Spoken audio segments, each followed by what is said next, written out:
Gracias. Con su permiso, doctora Lomía, doctor Gabastú.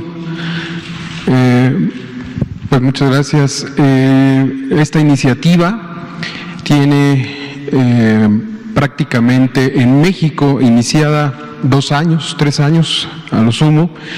Empezamos con talleres, intercambio de información en algún momento con la parte de la Organización Panamericana de la Salud, seguida de múltiples talleres, capacitaciones y estudio y intercambio de información, como bien lo comenta ya el doctor Gabastú. Se intercambió información y se sigue intercambiando información con los países que tienen ya este tipo de respuesta.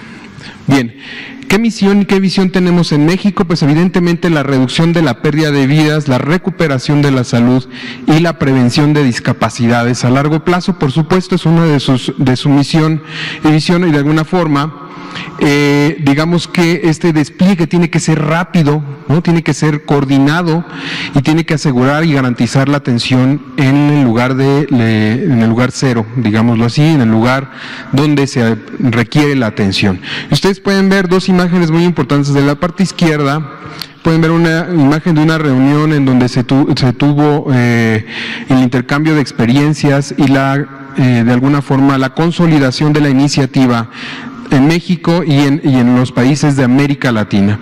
Y del lado derecho pueden ver una imagen de la consolidación de esta iniciativa ya en México. Entonces, este hospital del lado derecho, ustedes pueden ver un MT que tiene prácticamente 7 carpas, 6 o 7 carpas, y este MT está instalado en este momento en la ciudad de Chilpancingo, en Chilpancingo, Guerrero. Es un MT que está bajo el modelo que ya marcaba el doctor Jean-Marc Gabastú, bajo el modelo de MT más el hospital, es decir, que sirve de hospital, pero además también sirve de triage, pero además también este hospital recibe pacientes que continúan su tratamiento o inician su tratamiento y que no requieren de una terapia intensiva de manera inmediata, aunque el hospital cuenta con todo el equipo, es decir, el hospital móvil, el EMT, cuenta con todo el equipo para tener pacientes intubados. Hoy estamos trabajando bajo esta mística que en un momento vamos a explicar, bajo este modelo,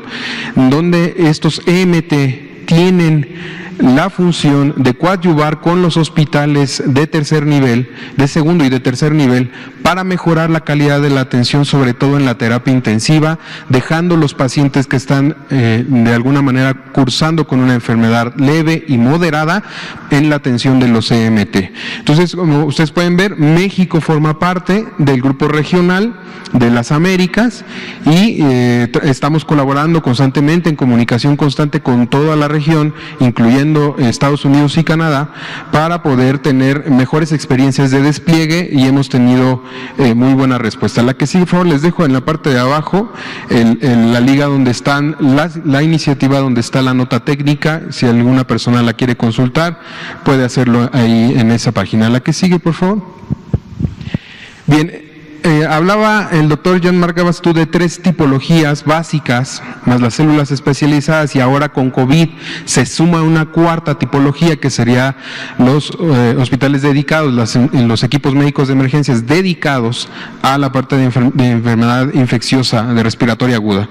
Entonces, el tipo 1 tiene que garantizar este cuidado inicial a la emergencia en pacientes ambulatorios, es decir, el triage, y debe de garantizar el uso del personal, del equipo, que tiene que ser muy ligero y transportable para poder llegar en el menor tiempo posible a la zona donde se requiera, garantizando el triage, la evaluación de los primeros auxilios, la transferencia de los pacientes que han sido estabilizados, y sus estándares mínimos, de estos 3 que están al último, es que un tipo móvil, es decir, una unidad médica que tenga ruedas, un vehículo que esté adaptado, que pueda servir para triage, que tenga una carpa expandible, o que incluso el mismo vehículo se pueda expandir o se pueda habilitar una carpa, debe de dar por lo menos 50 consultas al día, es decir, 50 atenciones al día. Y la siguiente, que es el fijo, que serían estas carpas que ustedes pueden ver del lado izquierdo, esta carpa debe de dar por lo menos, debe de tener la capacidad de atender a 100 pacientes por día. Su horario puede ser diurno o variable dependiendo de la emergencia, y eso tiene que ser adaptado. Entonces los EMTs tienen que cuidar tanto el ambiente y tienen que ser adaptables a la escala de la emergencia. La emergencia por sí va a ir marcando la pauta de cuánto y qué se necesita. Este del lado izquierdo que ustedes ven en la imagen es el primer EMT que tuvo México, con colaboración por supuesto también de Estados Unidos, bajo estos convenios que bien ya enmarcó el doctor Alomía en su presentación. También esta iniciativa arranca en México con la colaboración de Estados Unidos para la adquisición de estos equipamientos que son muy ligeros y son resistentes y que son adaptables a cualquier lugar donde se quiera poner. En la imagen del lado derecho fue uno de los ejercicios que se empujaron y se empezaron a realizar durante el 2018, finales del 2018, diciembre de 2018 y 2019. Específicamente este ejercicio se hizo en abril del 2019, en donde se tuvo la colaboración no solo de la parte gubernamental, sino también de las instituciones de asistencia privada como lo es la Cruz Roja y el gobierno estatal del estado de Morelos. Es decir, estos EMTs tienen que tener un esquema de colaboración con las organizaciones no gubernamentales de la sociedad civil y el gobierno para trabajar de manera conjunta y ser más eficaz en la respuesta. La que sigue, por favor. Este es el EMT tipo 2, y entonces adicional a lo que tiene el EMT tipo 2, este EMT debe de contar con una instancia quirúrgica que bien ya comentó el doctor Jean-Marc, pero este quirófano debe de tener por lo menos 20 camas de hospitalización y realizar 7 cirugías mayores o 15 menores por día. Entonces, como ven, cada vez vamos sumando mayor equipamiento, mayor personal y mayores capacidades técnicas para cada uno de los niveles, que no son, digamos, de alguna manera proporcionales entre los niveles, sino son exponenciales. Es decir, no es que sea el doble del personal, puede ser el triple o 4 veces más el personal que se requiera. Y el horario de trabajo, evidentemente, de este tipo de EMT debe de ser de 24 horas para poder garantizar la atención de urgencias, y no solamente el triage, sino el triage, la atención de la urgencia, el trauma, la cirugía que se requiera para poder estabilizar a los pacientes y hospitalizarlos en sus mismas instalaciones. La que sigue, por favor. El EMT tipo 3, como bien lo comenta el doctor Jean-Marc, son hospitales ya mucho más grandes, equipos médicos de emergencia mucho más grandes que requieren una logística más impresionante, es decir, requieren recursos para la movilización. Como ustedes pueden ver del lado derecho, los vehículos que se utilizan actualmente para movilizarlos, junto con algunos trailers del Senaprece y algunas cosas que tenemos imágenes en la parte de abajo, algunos EMTs que fueron divididos en 3 sedes actualmente que están cubriendo estos EMTs en este momento, trabajando con el tema de COVID. Entonces, este EMT debe de realizar por lo menos nuevamente 7 operaciones mayores y 15 menores, horario de 24 horas, pero lo más especial de este tipo de EMT es que debe de tener camas de cuidados intensivos. Y entonces, al ingresar camas de cuidados intensivos a esta tipología de despliegues o de hospitales móviles o EMT, pues por supuesto que el personal debe tener una capacitación mucho más específica y debe de manejar todos los protocolos esenciales para el cuidado crítico de los pacientes. Entonces, aparte de eso, este EMT debe ser capaz de recibir pacientes tanto de EMT locales, es decir, de algunos otros EMTs que estén desplegados en campo, y de algunos hospitales fijos o hospitales comunitarios que pudieran referir pacientes a estos EMTs que son potencialmente mucho más capaces y más grandes de lo que debe de ser un hospital, un EMT tipo 2 y un tipo 1. La que sigue, por favor.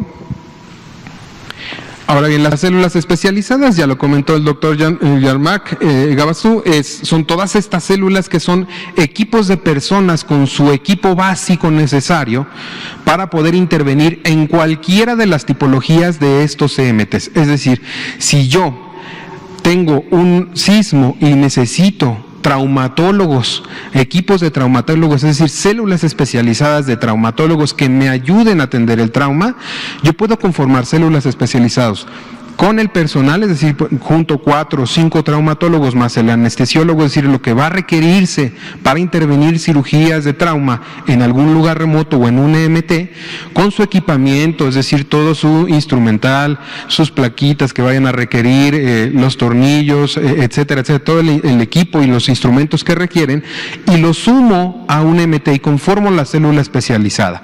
¿Por qué se conformaron así? ¿Por qué hay estas tipologías y por qué estas células? Porque el personal que está para trabajar en estos EMTs puede ser personal incluso voluntario de las hoy dependencias u hospitales, para que estén plenamente capacitados. Es decir, detrás de la operación de un EMT hay detrás, hacia el tiempo pasado, hay muchísima, pero muchísima capacitación para que el personal se acostumbre a trabajar en ambientes con pocos recursos. Y ese es un punto que probablemente sería lo más importante del entrenamiento para trabajar en estos EMTs.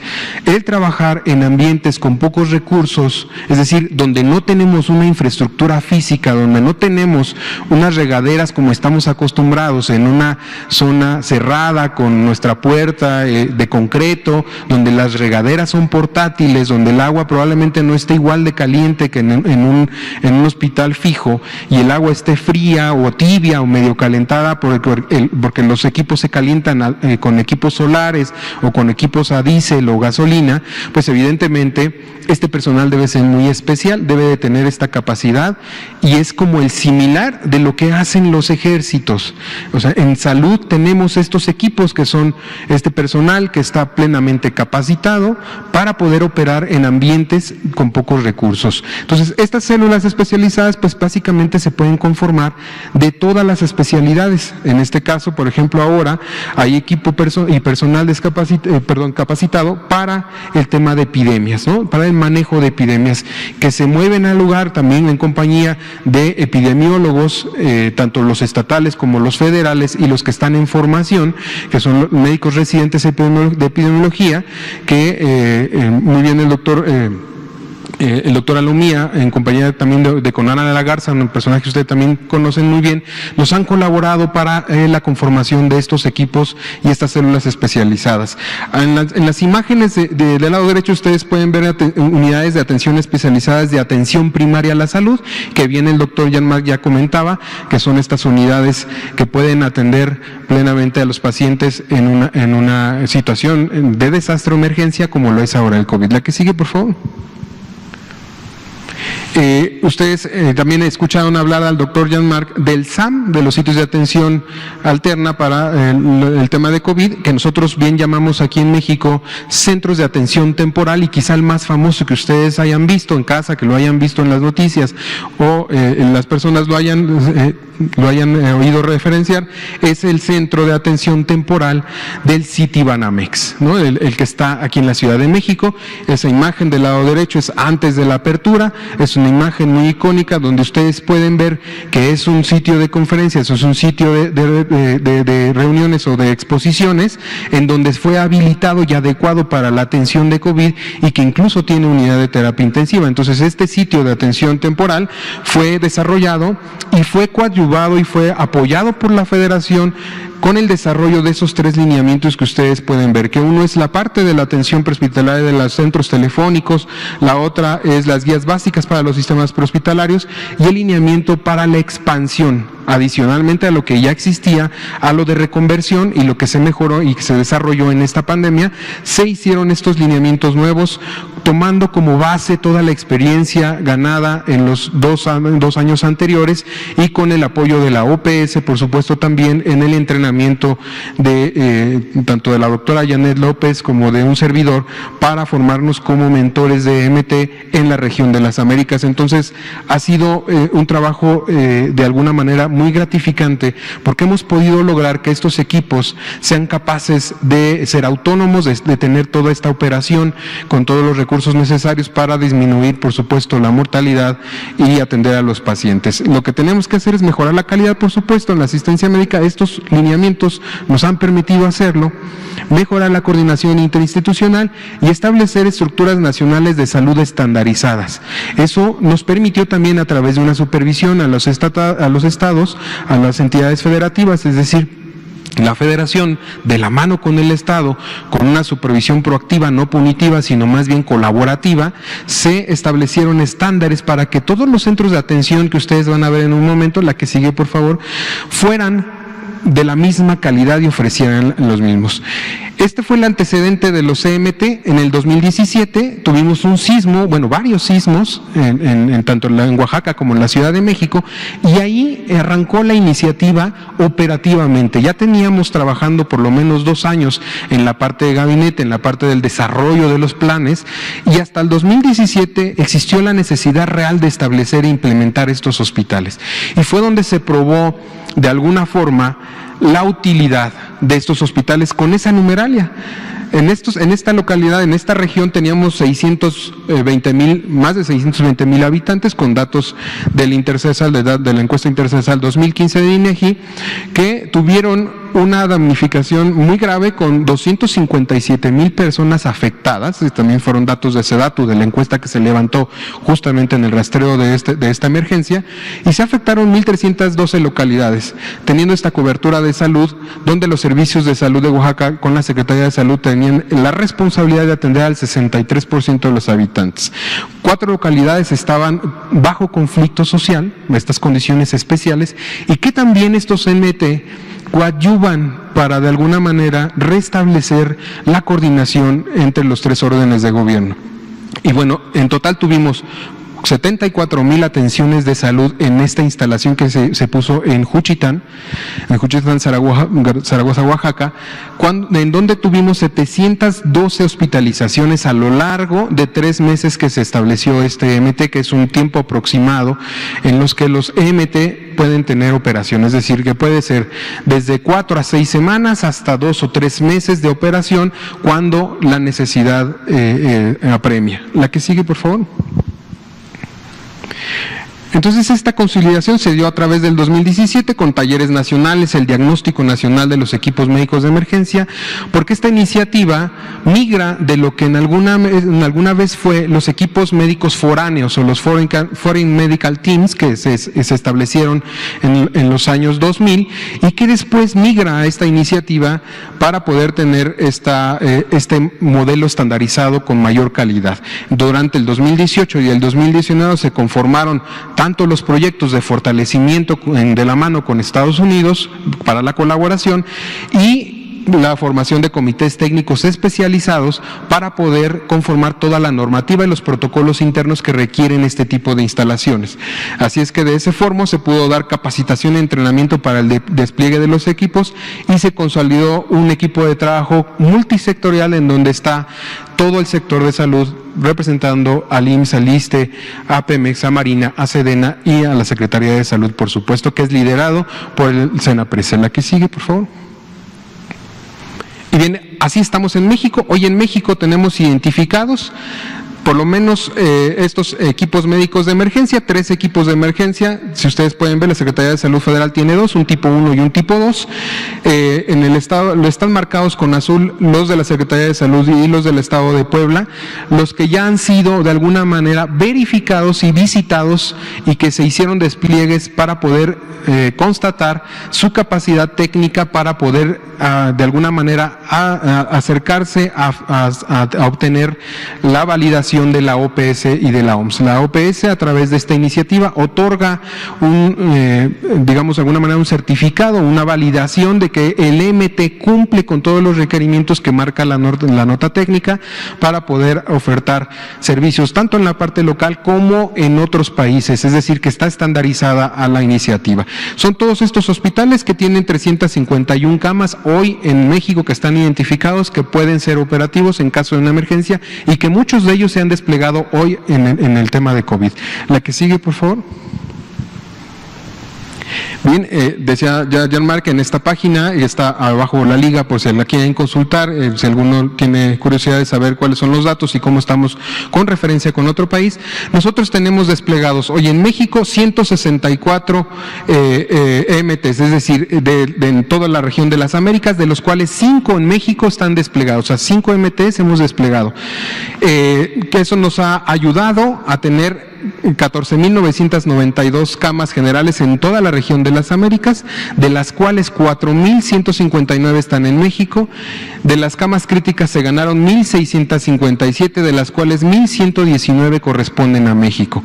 ¿Y esto cómo lo hemos logrado? No nada más con los EMT, sino con los CAT-COVID. Y ustedes pueden ver ahí donde viene la parte del despliegue, que tenemos en México 191 CAT-COVID, estos centros de atención temporal COVID-19, que 91 corresponden a México. De los 191 que hay en toda la región de las Américas, 91 corresponden a nuestro país, y que nos ha ayudado a tener estas instalaciones. De esos 91 tenemos 43 que fueron rehabilitados, tomando como principio los hospitales que no se utilizaban o hospitales que son nuevos y que todavía no iniciaban operaciones, y que de la mano de INSABI y SEDENA se arrancaron estos hospitales. 35 bases militares que fueron reconvertidas a centros de atención temporal, 8 estadios, un centro logístico, que es el centro Citibanamex, y 4 recintos feriales, ¿no? Entonces, estas instalaciones han hecho que nuestro país tenga una atención estandarizada en los centros de atención temporal. La que sigue, por favor. No me queda más que reconocer hoy en día a todo el personal que trabaja no solo en la parte de los centros de atención temporal y los CMT, sino en todo el sector salud, a todos los logistas que tuvieron que cargar a estos hospitales móviles, que llevaron camas y demás, a todo el personal que desplegó en estas iniciativas, tanto en la parte local como en las entidades federativas, ¿no? Tanto en la Ciudad de México como en algunos otros estados, a todo el personal de salud en general, promotores, cirujanos dentistas, médicos, enfermeras, especialistas, el de la limpieza, etcétera, todo el personal que trabaja en el sistema de salud, por este gran esfuerzo que ha derivado en una mejora tanto de los protocolos de atención como de la política de atención en salud pública, para tener estas iniciativas que hoy demuestran que México está en línea de lo que se propone hacer México para tener una mejor atención en salud, un mejor sistema de salud. Es cuanto, muchas gracias.